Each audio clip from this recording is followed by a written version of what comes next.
All right, it is now a little bit past 4 o'clock Central European time. So I would like to start this webinar. I would like to remind you once again that this video will be recorded. So think about muting yourselves and also think about whether you'd like to shut off your cameras. Today's webinar will be presented by 3 people. First, we'll hear from Michelle Kim. Michelle Kim is a research associate for the Research and Development Division at ETS in the United States. She has an MA in Applied Linguistics from Teacher College, Columbia University. And while working on her master's, she taught adult English language learners in the community English program at Teachers College. She also received a bachelor's degree in early childhood education from Montclair State University in 2015. And prior to working at ETS, she worked as a test developer at second language testing, where she developed test items for global for the global test of English communication. So she will be speaking to us first. Second, we will hear from Jingmi Si. She is a research scientist at the Center of Language Education and Assessment Research at ETS as well. She received her PhD in Second Language Studies from Michigan State University and her master's in English language teaching from the University of Nottingham in the UK. And last, we will hear from Veronica Timpe-Lochlin. She has a PhD from Dortmund University in Germany. She is also originally German. And she is a senior research scientist at the Center of Language Education and Assessment Research at Education Testing Service, ETS, at Princeton, New Jersey. Her main research interests include the teaching and assessment of additional language among young students. Veronica has been serving as a research coordinator for the TOEFL Young Student Series since 2015. All of our speakers have been part of the I Build It Erasmus project, linked to this series of webinars. And this webinar is about the research that they've been doing, and they will be sharing some of the findings of the research, focusing on speaking and writing tasks that we as teachers in this project have given our students. And we've done this for a couple of times, but you will hear more about this in a few minutes. So before we start, I would like to remind you of the rules. As I said before, this webinar will be recorded. We will ask you to mute yourselves, and you might want to shut off your cameras. After the presentation, there will be a Q&A session. You can ask any questions you like. If you have a question during the presentation, you may want to use the chat function, and we will try to answer your questions there. And now I think it's time to switch over to our first speaker, which is Michelle Kim.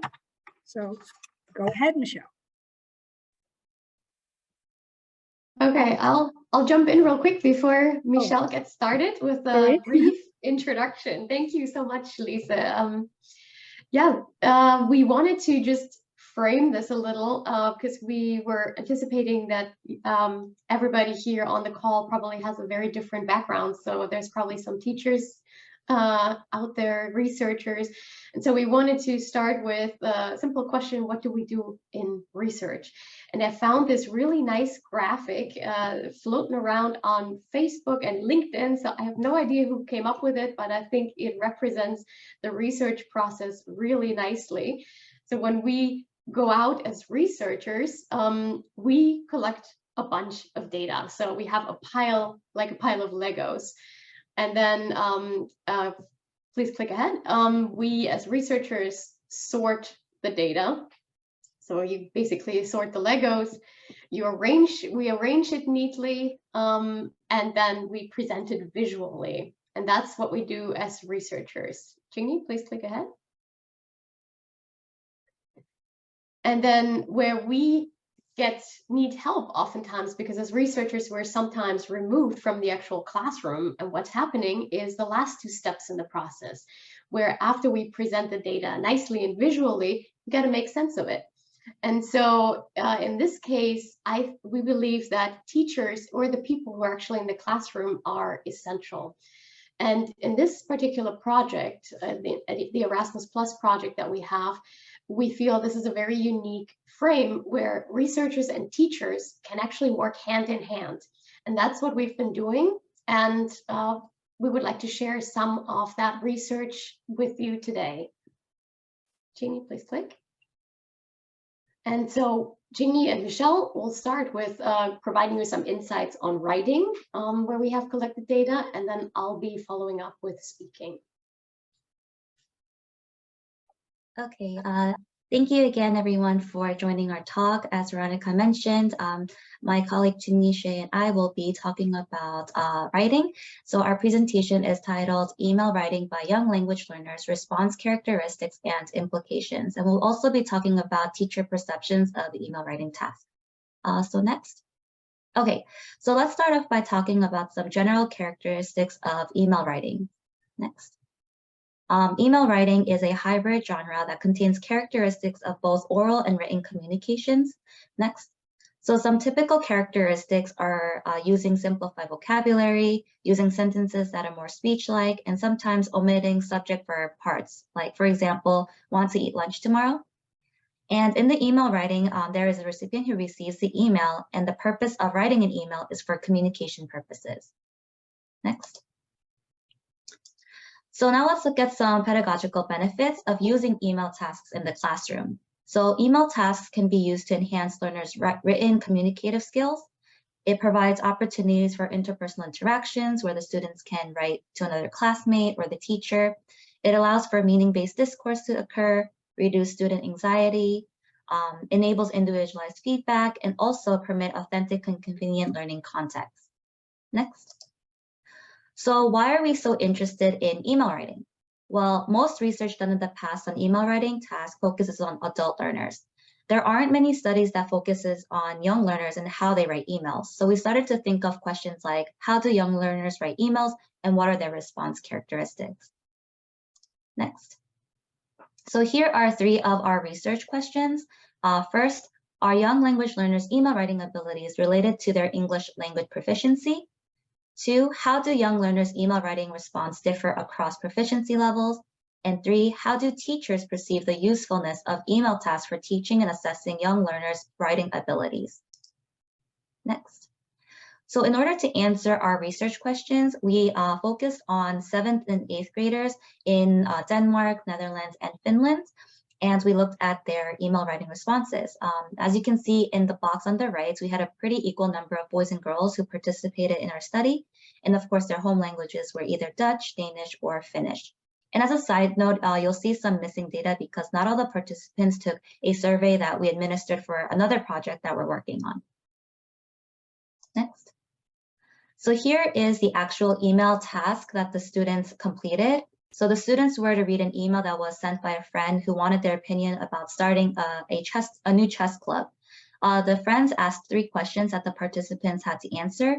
The questions were, how often should we meet and why? Where should we meet and why? And also, what's a good way to promote our new club? So the participants had to answer all these 3 questions within 15 minutes and were asked to check their grammar, spelling, and punctuation. Next.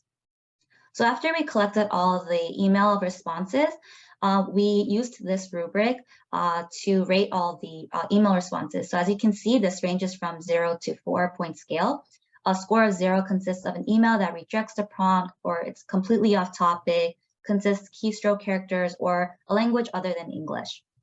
A score of 4 was given when students responded to all 3 of the questions in the email. It's coherent, they use a variety of vocabulary and sentence structures, and has minor errors that don't interfere with the meaning. So all the emails were scored, single scored by 2 raters. And also we evaluated some performance features such as like total number of words, unique word types, errors in spelling, capitalization, punctuation, where we used an automated scoring engine called eRater to measure these additional features. And we also did some additional human coding where we looked at accuracy and diversity of vocabulary and grammar and completeness of responses to the questions in the email using a 1 to 4 point scale. And this was also rated by 2 raters, like they scored the email responses. So now I'm gonna pass it to Ching-Ni.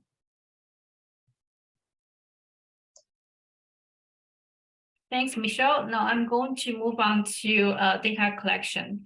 So for this study, we put the email task that you just saw on an online platform, and we had classroom teachers administer the email task during their regular class hours.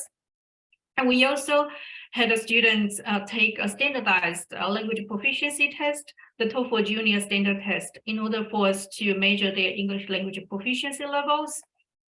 And after students took the test, and we then interviewed 7 teachers in small groups or one-on-one interviews. 2 of the teachers were Danish, 2 Finnish, and 3 are Dutch teachers. So to give you a big overview of what the TOEFL Junior Standard Test looks like. So this test is designed for young learners, and it contains 3 sections: listening comprehension, language form and meaning, reading comprehension. Each of these test sessions is reported on a scale score ranging from 200 to 300. So the total scores range from 600 to 900. And the total scores of the TOEFL Junior Standard Test is then reported on 5 band levels, ranging from immersion, the first level, to superior level 5. And these 5 levels roughly match on to around A2 to B1 level on the CFR for the various sections. So based on these 5 score levels, we look at the students' performances on the TOEFL Junior Standard Test, and the participating students really their English language proficiency levels cover the full range of the TOEFL Junior Standard Test. And we will use these 5 levels in our subsequent presentation to indicate the students' level of English proficiency. So now let's move on to the results. So the first research question asks how the students' English language proficiency is related to their email writing ability. To address this research question, we looked at the correlations between their email task scores and their scores on the TOEFL Junior Standard Tests. So as you can see in the table here, we see that the correlations between the students' TOEFL Junior Standard section scores and the email task scores are moderately strong in the 0.61 to 0.69 range.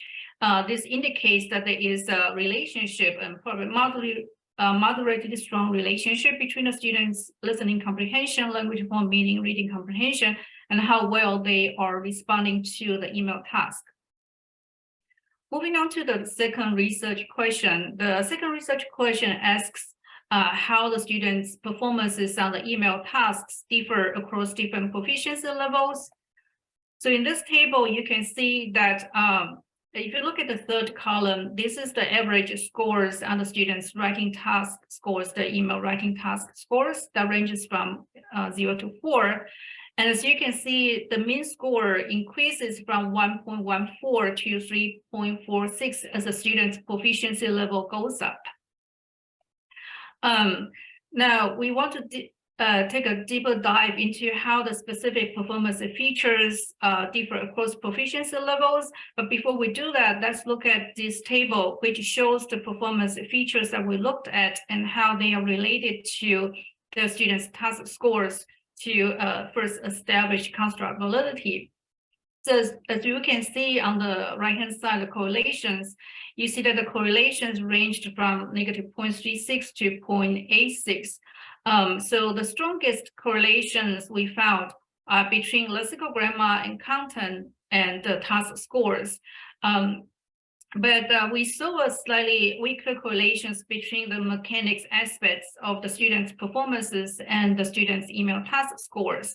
So what this is showing is that when raters are evaluating the students' email task responses, they paid less attention to the mechanic errors that students made. And the negative side here just shows that when the students get higher scores on the email task, they made fewer mechanic errors. All right, so I'm going to show you 5 graphs to show how these 5 proficiency performance features develop across proficiency levels. So here, the first one is the writing fluency. This one is measured by the total number of words that students produced in their email writing task response. So as you can see on the horizontal, the x-axis, these shows the 5 proficiency levels as measured by the TOEFL Junior Standard Test. So we can see clearly that when the students' proficiency level goes up, the students were able to produce more words in their email writing responses. And the second performance feature, lexical diversity. So this one is measured by counting the unique word types, the vocabulary that the students use in their email responses. And again, there's a very clear steady progression as the students' proficiency goes up. They are able to use more unique words, different words in their email writing responses. Moving on to the next one, mechanics. So this is a little bit different. You see a downward trend. So what this is showing is that when the students' proficiency level goes up, they made fewer mechanic errors. But one thing to know, and which is also interesting, is that you see a really steep and sharp drop from level 1 to level 2. So what this is saying that when students' proficiency levels move up from level 1 to level 2, they're able to reduce the number of mechanic errors significantly. And you see it's kind of table of when the students reached level 3 to level 5, meaning that probably when the students reach level 3, they tend to master at least to a certain degree in terms of their mechanics. So they're better able to, for example, making sure that they have correct punctuation, capitalization, spelling, etc. Okay, so the next one, lexical grammar. So this one is looking at holistically the accuracy or diversity of the vocabulary and the grammar that the students produced in their writing responses. So again, you see a very steady upward increase as the proficiency level goes up. Students have better control of their vocabulary and their grammar. And finally, content. So this one is looking at the number of key points that the students included in their writing responses. So if you recall that the email task contains 3 questions that we ask the students to address. So when our raters were evaluating this aspect of their writing performance, they were looking at how many of the questions actually the students responded to, but also how much of the elaboration the students were able to produce in their email writing responses. So again, very clearly, when the students reach higher proficiency levels, they are able to produce more richer content and more complete responses as well. All right, so a quick summary of these 5 performance features that I just talked about. So in terms of statistical terms, we see that these 5 performance features that we looked at, they all differentiated the 5 levels of proficiencies. They reach statistically significant level with very large effect sizes, especially for lexical grammar and content. So in a nutshell, what this is showing us is that for the students who participated in our study, when their English proficiency level goes up as measured by the TOEFL Junior Standard Test, their writing became more fluent. They were able to use more diverse vocabulary. They made fewer mechanic errors, and they have better control of their language, and they produce richer content. Now, let me show you a couple of responses to illustrate what the students' email writing responses actually look like. So on the left-hand side, this response received a task score of 3 out of 4, and this was produced by a grade 7 student from Denmark. And this student obtained a score level at level 3 based on the TOEFL Junior Standard Test. So let's see what he wrote. Hi, good idea. I think we should start by making some posters and handing them at school. We should meet 2 times a week at the school's gym. We should just ask people if they want to join. So now let's look at the one on the right-hand side. So this response received a score of 4. This was produced by a grade A student from Finland, and this student's proficiency level was at the highest level, level 5. So he wrote, "Hi, nice to hear that you have started to think about chess club. I think you should meet 1 to 2 times a week, because if it's more than that, it can be hard for people to get to all of your meetings. Maybe you could meet in the school's library. It's a quiet place and it's peaceful there. What if you made an Instagram account for the club? You could advertise your club there, or maybe just to make some posters and put them around your school. Maybe do both. No problem. I'm glad you asked for help, Errol." So as you can see, there's a clear differences in terms of the length, in terms of the diversity of vocabulary that the 2 responses demonstrated here.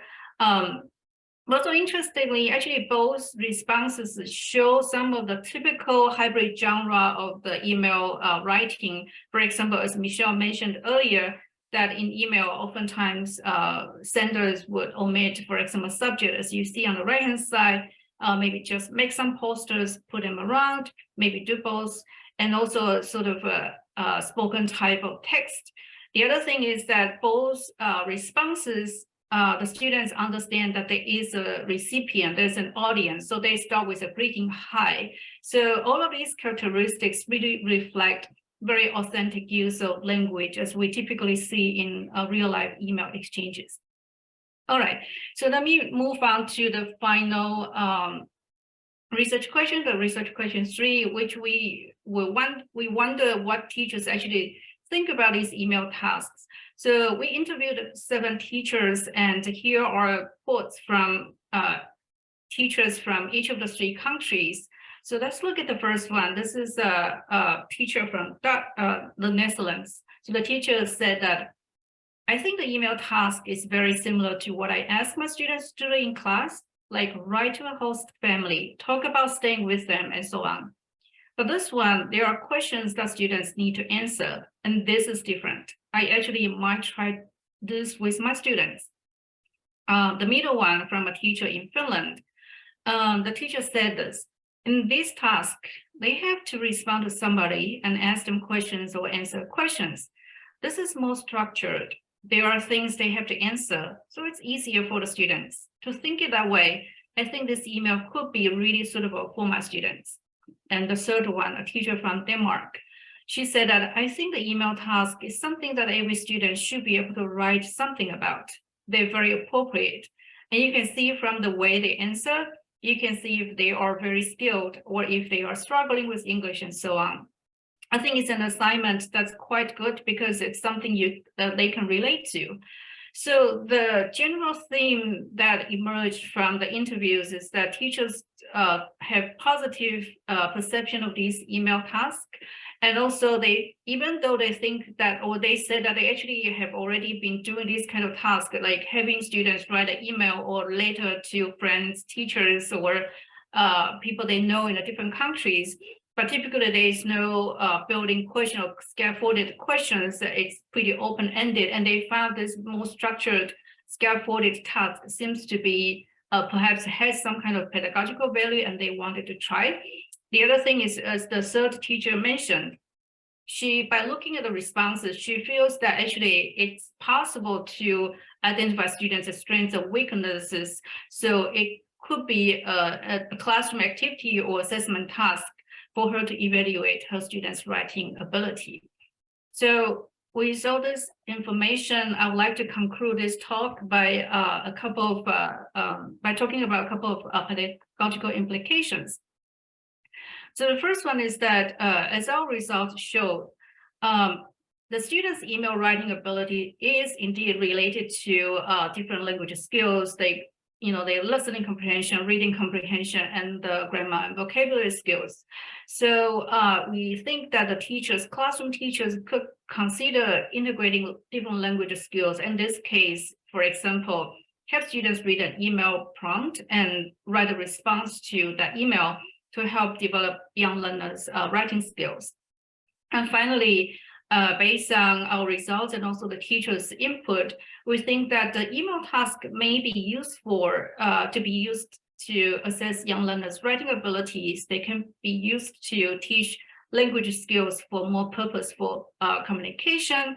And also, given that there is a sender and receiver relationship, it can also be used to promote interactive language learning and provide opportunities for authentic use of language. I hope I shared the sound too. I think I did. And then we are good to go. So let's switch gears a little to speaking. So this next presentation is about exploring the features in the speaking performances of young EFL learners. And I worked on this with my colleague, Jeremy Lee. And I want to get us started on a quote that reads, "A mouse saved her young from a ferocious cat by barking, bow wow. After that cat ran away, the mouse said to her offspring, 'See, children, it pays to know a second language.'" Now, this quote illustrates the power of being able to speak another language, even if it's just a single word or phrase. And if you understand the context, you know the right word, and you can pronounce it, then you can basically communicate effectively and achieve your goals. In fact, for most people, speaking is the language skill that represents the main mode of communication. And in many EFL curricula, speaking abilities or communicative language skills constitute one, if not the superordinate goal of English as a foreign language instruction. But, and that might come as a little bit of a surprise, we know very little about how speaking skills in young learners develop. So there is a large amount of research that was done on L2 speaking development with adult learners, but young learners is actually very limited. What, especially as teachers, you may be familiar with, and that's also comes up time and again in the literature, is these different developmental stages of speaking. So children are first going through what has been labeled a reproductive stage. So they basically repeat certain words or chunks that they get from the teacher or some other proficient speaker of the language. And then they gradually make their way to become more creative users of the language. So they start putting the building blocks of the English language, the vocabulary and grammar together and become more creative in their language use as they become more proficient. While we know about these different phases, we know relatively little about how features of speaking actually develop. And by features, I mean things like fluency, vocabulary, accuracy, so grammatical accuracy, for instance, and content if you have certain speaking tasks. So recently, studies have been focusing more on young language learners in that area. And some particular findings and that are coming out of one study that is relevant for this context, carried out by Lin Gu and actually Qingyi Xie, is that they found speech rate to be a very strong predictor of speaking proficiency among young language learners. And they found lexical measures showed that more proficient young language learners used significantly more words, longer words, and a wider range of words. But that particular study, for instance, had a rather limited sample size, so Korean English language learners. And the authors encouraged future research to continue to investigate the different dimensions of spoken features for young language learners in different language learning and testing contexts. And so that's what we're setting out to do here in the three contexts that are participating in this Erasmus Plus project, namely in Finland, the Netherlands, and Denmark. So what we did in these three contexts was we administered 3 different speaking tasks. What you see here is a read aloud task on the very left, a picture narration task, and an open-ended response task. And in the presentation today, I will just be focusing on the picture narration task. And I'll tell you a little bit more about that now. But what we wanted to know was, how does oral performance differ in a picture narration task across proficiency and grade levels? So this is the picture narration task that we used. That was also a retired test item from an earlier standardized English language test for young learners. And what you see here is a scene that is happening at a cinema. And so as the tasks were administered, students were sitting in their school classrooms. They each were wearing a headset, had a microphone on, and the teachers were the ones guiding the students through the speaking tasks. So they gave them the instructions, but they had 1 minute to look at the pictures and prepare for what they wanted to say. And then they had 1 minute to record their answer. They were asked to speak in English as best as they could, speak clearly, and to tell an interesting and complete story. And ideally, use connecting words and phrases to link the pictures together.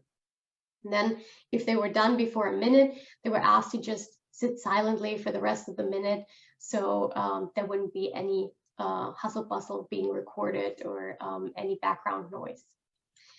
So this task was taken by overall 397 young learners, and they were distributed across 5 different grade levels, so ranging from grade 4 through grade 8 in the Netherlands, Denmark, and Finland. So you see the different sample sizes here. And grades 4 through grade 6 in the 3 countries that we're dealing with here constitute primary education. So those 3 are basically elementary school grades. And then grades 7 and 8, that's secondary school. So there's a little bit of a transition that's happening for students between primary and secondary school. Before we jump into the actual analysis, I want to give you some sample responses from 3 different kids here at different grade levels. I'm going to start with grade 7. Let me see if I can get that to work.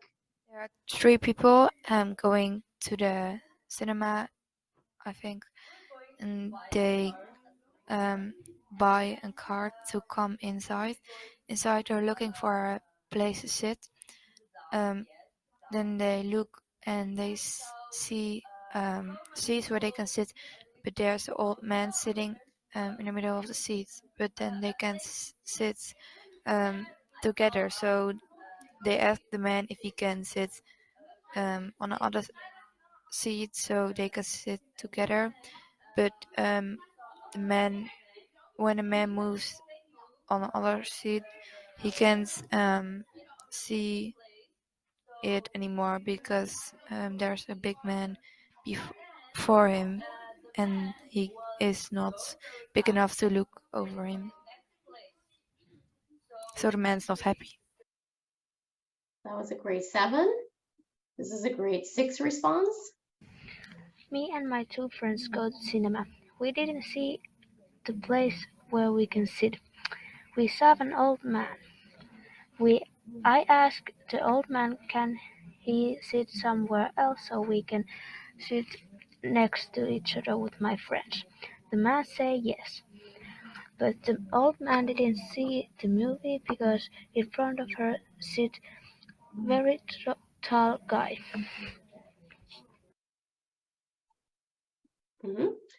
And a grade 5. 2 women and a man go to see a movie. There's a lot of humans. They don't know where to sit, but there is a place for them. An old man sits down and they go to the places.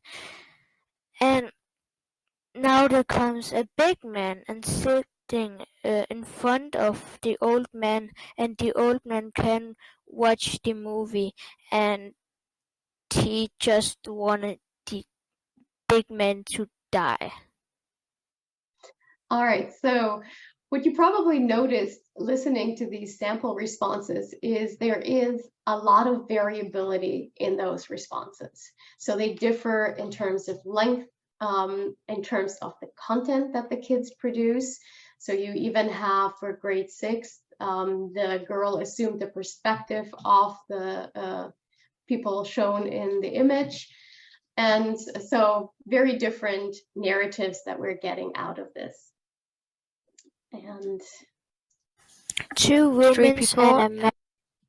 We scored all of these responses using TOEFL Junior raters, and these TOEFL Junior raters scored them similar to the writing task on a scale from 0 to 4, with 0 basically being no attempt of a response or response that is in the first language of the student, and then all the way up to 4, which means that the story is fully represented relative to the pictures provided. There's some elaboration. Overall, there's fluidity of expression in the oral response. Some errors, but minimal. And then the grammar and vocabulary are also part of the equation for the scores provided.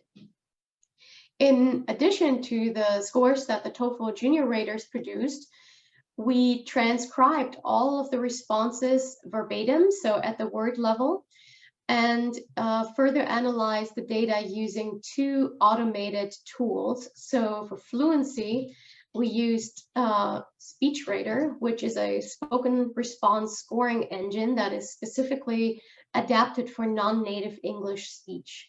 So that was used to investigate the average number of words per second and the mean of long silences. That means basically a long silence is anything over 0.5 seconds, which for speaking is relatively long, believe it or not. And then in terms of vocabulary, so all of the transcriptions were punctuated properly. And then we put it into Text Evaluator, which is an analysis tool that is free to use, basically, and it provides a fully automated approach to obtain information about the complexity characteristics of a text. And so we use Text Evaluator to look at 2 vocabulary features: tokens, that means all the numbers of words that kid used in a response, and then types, which are the unique words, so different words that are being used. So tokens, maybe there were repeated words. That's why a number of token can be larger than a number of types. And then we did some statistical juggling, and we looked at descriptive statistics and something called MANOVAs. So for those of you who are more interested in statistics, the independent variables for the MANOVAs were the CFR levels, ranging from A1 to B2, and then grade levels were, from 4 to 8, corresponding to the school grades.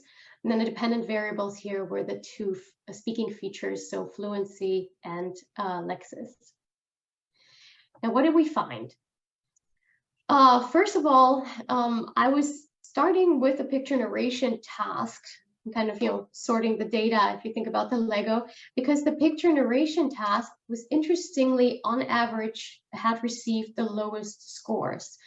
And it was curious because we had talked to some teachers in interviews prior in the project, and they said, no, we actually use picture narration tasks in class. And yeah, so it should have been something that the kids were familiar with.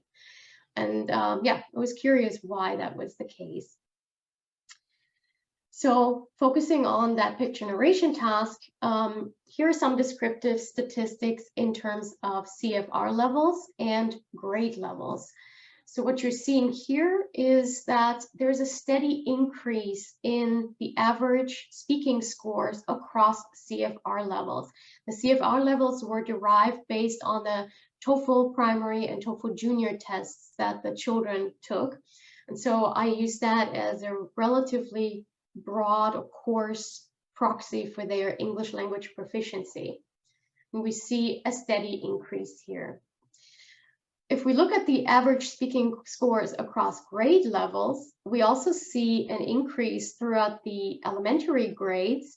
And then for some reason, it seems to slow down a little in grade 7 and grade 8, so the years where they start secondary school.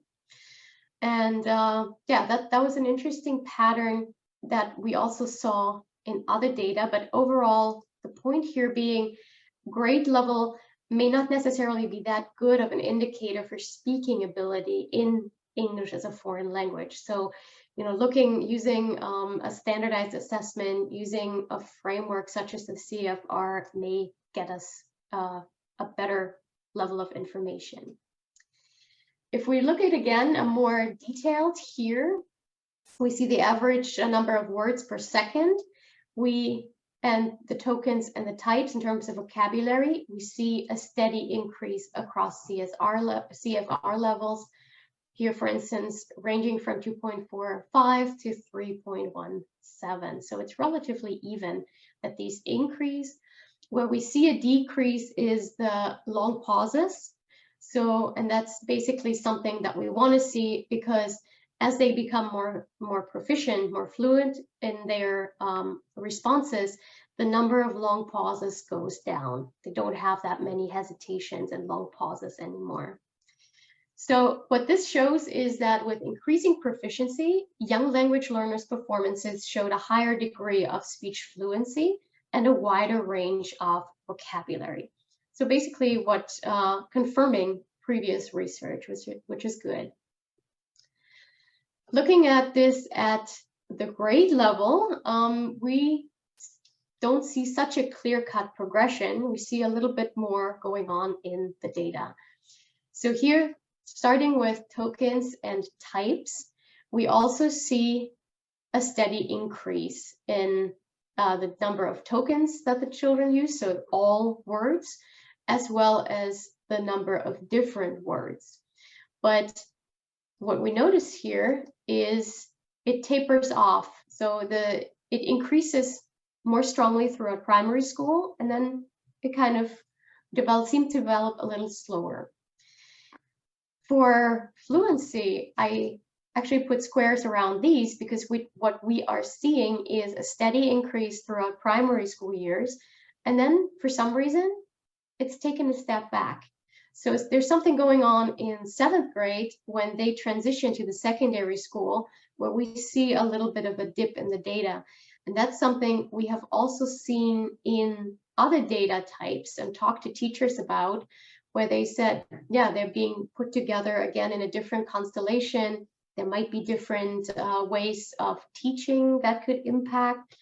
Puberty kicks in. So there might be a different mix of elements that actually impact this particular finding here. Drilling a little deeper, so these are the correlations between the performance features and the task scores.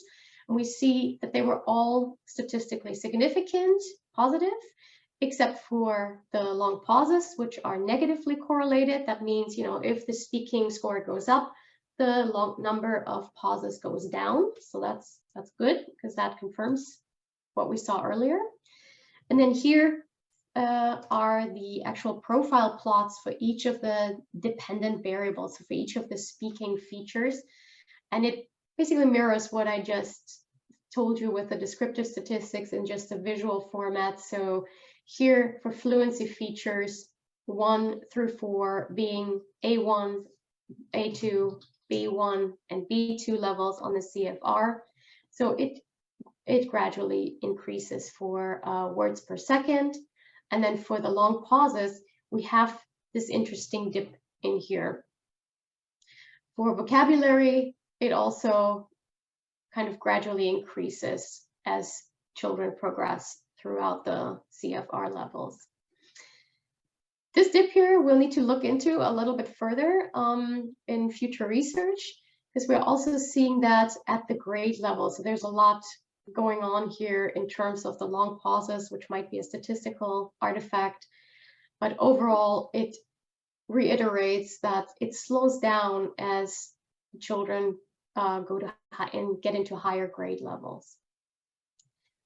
Now, looking at the differences in performance features by CFR and grade levels, and that's the MANOVA I was talking about, we see in terms of CSR level, the differences in the different levels relative to the features, the speaking features, is statistically significant for the CFR levels, that means that the differences that we found in the different levels from A1 to B2 are not due to chance. So there is a certain pattern that is clearly there, that is not just a random finding. And the partial eta squared here, which is the effect size, shows us how much of an impact the different speaking features actually make on the scores that were provided by the raters. Here are the, again, the statistical significant features and the partial eta squared values, the impact sizes for the different features. And what we see is that words per second, tokens, and types are significant and have an impact here. Mean of long silences is not statistically significant. So that's something that we could look into more closely in the future to see what the deal here was, and maybe also something that we need to bring back to the teachers, talk about to them. But overall, the research that was conducted earlier is confirmed with that particular instance being different. Now, taking stock of what I just said and wrapping it up, picture narration tasks definitely allow students to produce oral output in the L2 at various levels of proficiency. So that's a really good indicator for such a task. And the picture narration task seemed to lend itself well for obtaining insight into speaking performances of students, because you can see the various ability levels really well. And therefore, it can be used to distinguish between YLL's proficiency levels, in particular relative to fluency and lexical diversity that we looked at here. Now, the CFR levels as a proxy for proficiency seem to provide a much clearer understanding of young language learners' speaking skills than the grade levels. So in that regard, a standardized assessment may really give you a much clearer picture of what's going on, because there seems to be a ton of variability in the young learners' speaking performances across and within grade levels. So kudos to all the teachers out there. You are dealing with a lot of variability in your classrooms on a daily basis. And then what I also showed is that there's something going on between primary and secondary school. And I would like to call this transition effect. Those people who are familiar with the research of primary, secondary education, they know that there is a break, a gap between primary and secondary. So making that transition smoother is also part of this Erasmus project. And it was interesting to see that we actually see that gap or that transition even in the speaking data. Now, what does that mean for us for next steps? I would like to investigate more features. So this was just a very tiny sliver, fluency and lexis. I would like to include grammar, content, as well as cohesion. So looking at it from a storytelling perspective. And then I would also like to look at the task type. So are there differences across tasks, since we also have the open-ended response task? And the last thing I would be very interested to look at is code switching. So what we noticed especially the younger learner data in elementary school is that the kids have certain code switching strategies. For instance, if they don't know a word, they may plug it in from their L1. Also, and what I found in the data, and that's something I know from back in the days when I was working with elementary school children, is that they sometimes say a word in their L1, but they give it an English pronunciation. So for example, me being from Germany, I had some German kids, and the German word for umbrella is Regenschirm. And so I had a child tell me a story in English, and she said, oh, and then I took my Regenschirm and I went home. So these types of different strategies might be interesting to look at, in particular relative to speaking assessment for young learners. And in the spirit of this project, we'll do that together with the teachers. And on that note, I thank you very much, and I'm happy to answer questions.